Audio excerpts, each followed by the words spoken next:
भारत आजाद हुआ तब कार्यवाहक सरकार ने रियासत एकीकरण विभाग बनाया। इसका मुखिया सरदार वल्लभ भाई पटेल को बनाया और वी.के. मेनन उनके सचिव बने। आजाद भारत के एकीकरण में देश की अंतर्राष्ट्रीय सीमाओं के अलावा अस्तित्व में आने वाले नए राज्यों की सीमा पर स्थित रियासतों के एकीकरण को लेकर भी काफी विवाद रहा। राजस्थान और बंबई स्टेट के बीच डूंगरपुर बांसवाड़ा के साथ जिस रियासत को लेकर विवाद रहा वो थी सिरोही रियासत। सिरोही रियासत को सरदार पटेल ने 2 टुकड़े में बांट दिया था। उस समय राजस्थान के नेताओं ने संविधान सभा से लेकर सड़कों तक संघर्ष किया था। यदि ये संघर्ष नहीं किया होता तो आज राजस्थान का कश्मीर, माउंट आबू और सिरोही जिले का प्रमुख औद्योगिक शहर आबू रोड राजस्थान की जगह गुजरात राज्य का हिस्सा होता। आज के वीडियो में सिरोही के 2 टुकड़ों में विभाजित होने और इसके फिर से एकीकृत होने के संघर्ष पर चर्चा करेंगे। लेकिन इससे पहले हमारे चैनल को सब्सक्राइब कर लीजिए। इस तरह की तथ्यपरक और रोचक जानकारियों के लिए आप हमें फेसबुक पर भी फॉलो कर सकते हैं और व्हाट्सएप समूह से भी जुड़ सकते हैं। डिस्क्रिप्शन में इनके लिंक दिए हुए हैं। सिरोही रियासत को लेकर सरदार पटेल ने जो निर्णय किया था उसकी खिलाफत करने में संविधान सभा में राजस्थान से गए 4 सदस्यों की भूमिका सबसे अहम रही। संविधान सभा में राजस्थान से गए ये सदस्य सिरोही रियासत के विभाजन को लेकर सरदार पटेल से सवाल भी पूछते नजर आए और उन्होंने सरदार पटेल द्वारा सिरोही को विभाजित कर दिए जाने के निर्णय पर सख्त आपत्तियां भी जताई। 16 नवंबर 1949 को संविधान सभा की बैठक डॉक्टर राजेंद्र प्रसाद की अध्यक्षता में शुरू हुई। संविधान में राज्यों के एकीकरण को लेकर विभिन्न अनुसूचियां बनाई गई थीं। इन अनुसूचियों में राज्य में आने वाले क्षेत्रों का उल्लेख था। इस बैठक में आर.के. सिधवा ने पूछा कि बंबई के पुनर्गठन की अनुसूची में कुछ हिस्से को छोड़ा क्यों गया है। इस पर के.एम. मुंशी ने संविधान सभा में पहली बार आधिकारिक रूप से बताया कि सिरोही रियासत को विभाजित कर दिया गया है। यह सुनकर संयुक्त राजस्थान प्रांत से संविधान सभा में गए सदस्य और बाद में राजस्थान के मुख्यमंत्री बने जयनारायण व्यास ने सवाल दाग दिया कि सिरोही राज्य का विभाजन करके एक हिस्से को राजस्थान में और दूसरे को बंबई में शामिल करने को लेकर क्या कोई समझौता या हस्ताक्षर हुआ है। व्यास ने सिरोही विभाजन पर आपत्ति जताते हुए कहा कि जब तक किसी भी रियासत की जनता की सहमति नहीं हो तब तक किसी भी क्षेत्र का विभाजन करना अनुचित है। इस पर के.एम. मुंशी ने उन्हें इस संदर्भ में उप प्रधानमंत्री सरदार वल्लभ भाई पटेल से बात करने का मशवरा दे दिया। दरअसल भारत के एकीकरण के दौरान एकीकृत होने वाले राज्यों और रियासतों को 3 श्रेणी में बांटा गया था। एक वो राज्य या रियासतें थी जिन्हें केंद्र से शासित होना था, दूसरे वो जो स्वयं ही राज्य बनने थे, तीसरे वो जो किसी राज्य के अधीन आने थे। सिरोही का नाम तीनों ही श्रेणियों में नहीं था। ऐसे में संविधान सभा की बैठक में सिरोही की स्थिति किस श्रेणी के राज्य में होगी, इसे लेकर राजस्थान से आए सदस्यों की जिज्ञासा थी। संविधान सभा में सिरोही को विभाजित किए जाने की बात सामने आने पर जैन नारायण व्यास के तेवर सिरोही को लेकर और तल्ख हो गए।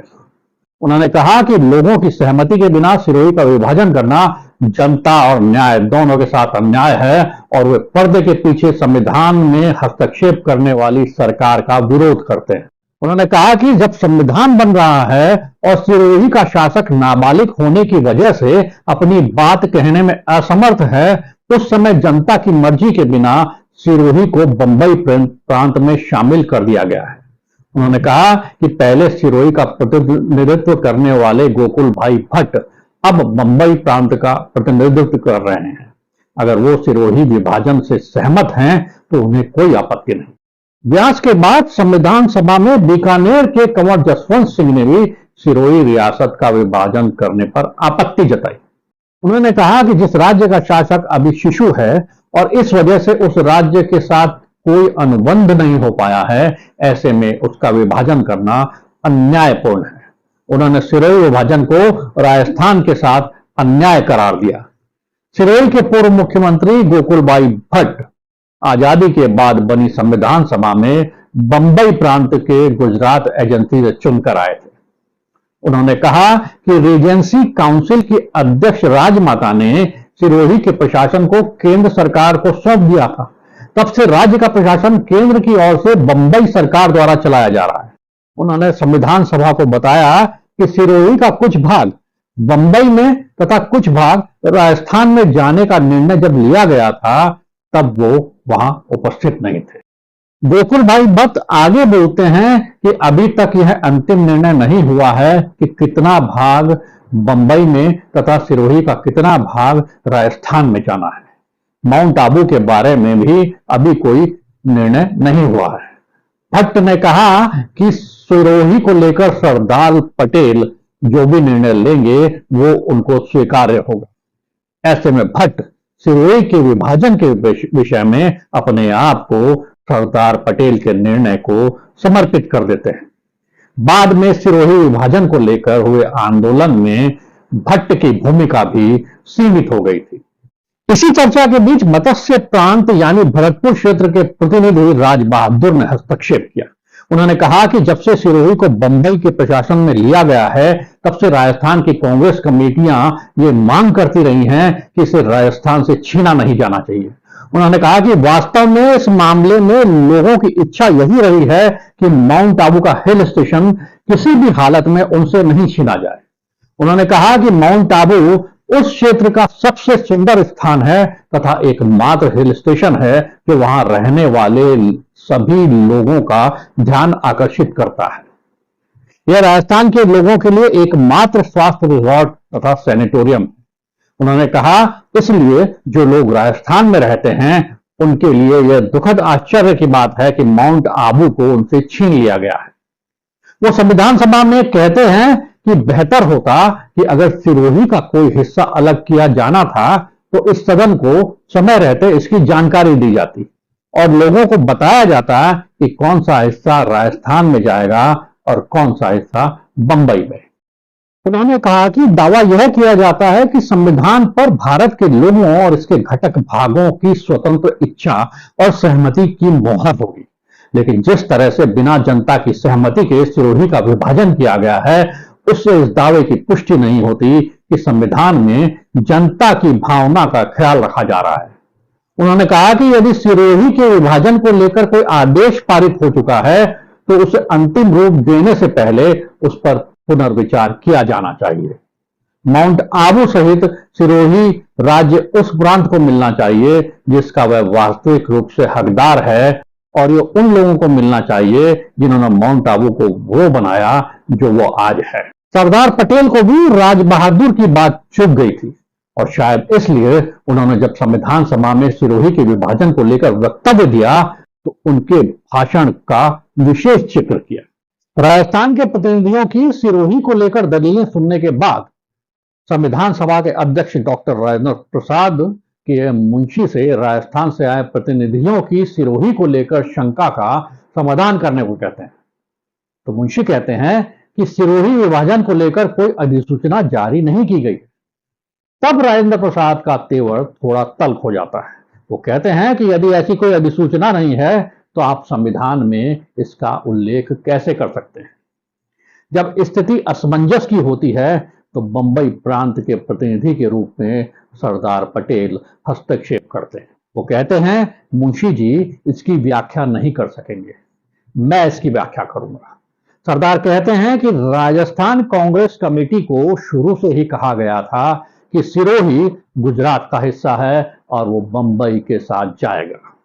कांग्रेस कमेटी ने एकीकरण मंत्रालय से इस विषय पर आपत्ति भी जताई थी।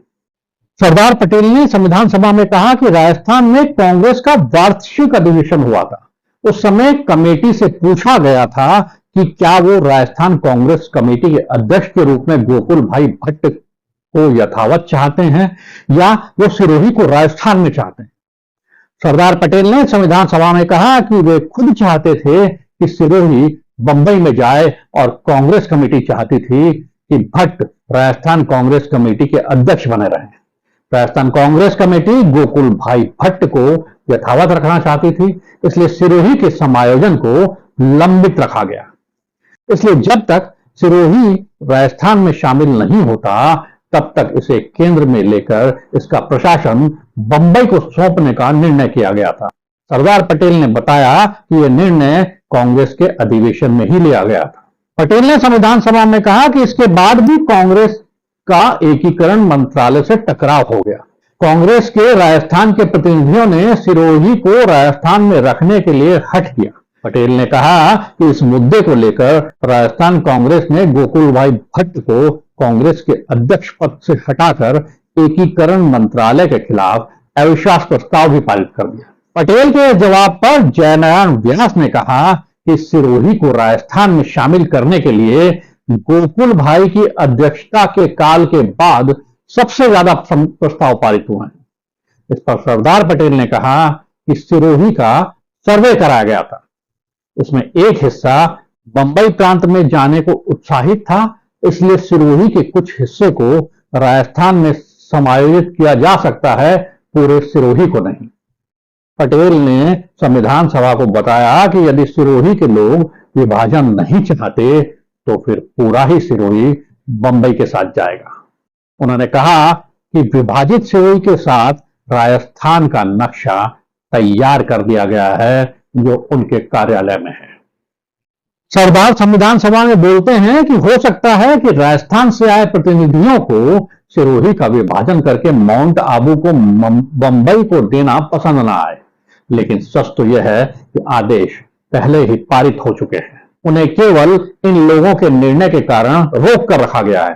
सरदार पटेल ने कहा कि राजस्थान के प्रतिनिधि सिरोही के विभाजन के तर्क पर सहमत नहीं होते तो फिर पूरा ही सिरोही बंबई में चला जाएगा।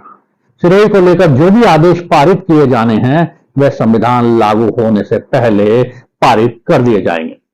उन्होंने स्पष्ट कहा कि सिरोही अपने आप में अलग इकाई के रूप में नहीं रहेगा, या तो पूरा हिस्सा बंबई में जाएगा या फिर एक हिस्सा राजस्थान में जाएगा और एक हिस्सा बंबई में रहेगा। ये सब सुनने के बाद राजेंद्र प्रसाद कहते हैं कि सिरोही को विभाजित करने का आदेश पारित हो चुका है। इस पर कंवर जसवंत सिंह राजस्थान के लोगों की इच्छा जानने तक सिरोही के विभाजन और समायोजन के प्रश्न को भविष्य की तिथि तक टालने की राय देते हैं। संविधान को लागू करने के ठीक एक दिन पहले यानी 25 जनवरी 1950 को मिनिस्ट्री ऑफ लॉ ने स्टेट मर्जर ऑर्डर के तहत आबू रोड तहसील के 75 गांवों और देलवाड़ा तहसील के 11 गांव तथा ब्लॉक नंबर 1, 2 और 3 के आंशिक व उत्तरज के सर्वे नंबर 771 से 785 तक के हिस्से को बंबई प्रांत में शामिल कर लिया। पंडित जवाहरलाल नेहरू के दबाव में 26 जनवरी 1950 को माउंट आबू और देलवाड़ा को छोड़कर शेष सिरोही राजस्थान में शामिल कर लिया गया। इसके बाद सिरोही विभाजन के खिलाफ आंदोलन शुरू हो गए। आबू रोड और देलवाड़ा तहसील के वो हिस्से जिन्हें अब माउंट आबू के नाम से जाना जाता है, उनको राजस्थान में शामिल करने की मांग दिन प्रतिदिन तेज होती गई।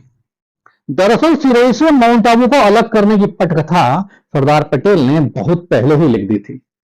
25 जनवरी को तो इसकी आधिकारिक दस्तावेज की पुष्टि हुई थी। आजादी के बाद पंडित जवाहरलाल नेहरू के नेतृत्व में बनी कार्यवाहक सरकार ने सरदार पटेल के नेतृत्व में रियासत एकीकरण विभाग बनाया था।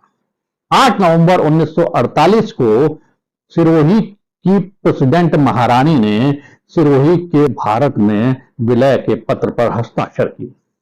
गुजरात के नेताओं की इच्छा अनुसार सरदार पटेल ने नवंबर 1947 में ही सिरोही से राजस्थान स्टेट एजेंसी हटा दी और इसे गुजरात स्टेट एजेंसी के अधीन कर दिया।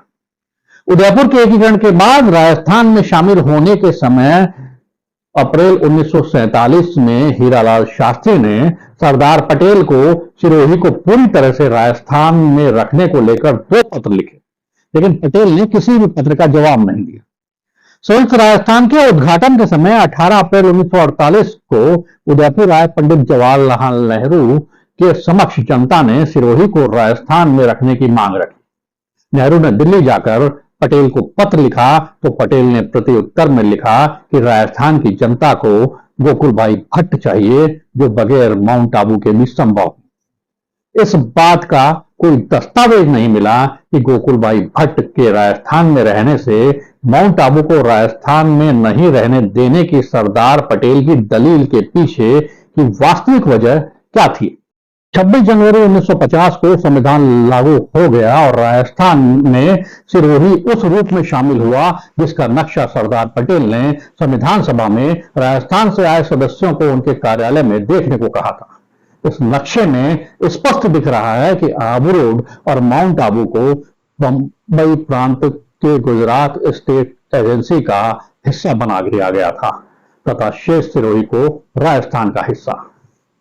आबू नहीं होने पर आखिर प्रदेश की जनता ने उदयपुर प्रजा मंडल के नेता बलवंत सिंह मेहता के नेतृत्व में आंदोलन चलाया। इस बीच संविधान लागू होने के करीब एक साल बाद दिसंबर 1950 को सरदार पटेल का देहावसान हो गया।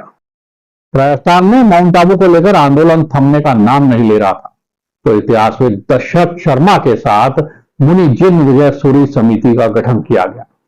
जनता के आंदोलन और राज्य पुनर्गठन आयोग की सिफारिश पर आखिर 1 नवंबर 1956 को आबू रोड और देलवाड़ा के बंबई प्रांत में शामिल किए गए हिस्सों को राजस्थान में मिला दिया गया। इसके लिए 7वां संविधान संशोधन करना पड़ा।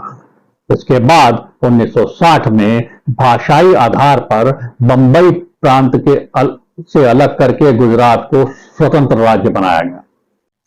आबू रोड और देलवाड़ा को बंबई प्रांत के गुजरात एजेंसी का हिस्सा बनाया गया था। यदि संविधान लागू होने के बाद 1949 से ही राजस्थान के नेता और जनता आंदोलन नहीं करती तो बंबई विभाजन के बाद गुजरात स्टेट एजेंसी का हिस्सा होने के कारण आबू रोड तहसील और माउंट आबू आज गुजरात राज्य का हिस्सा होते। इस तरह वर्तमान राजस्थान का पूर्णतः एकीकरण हुआ। आज माउंट आबू राजस्थान के कश्मीर के रूप में विख्यात है। धन्यवाद।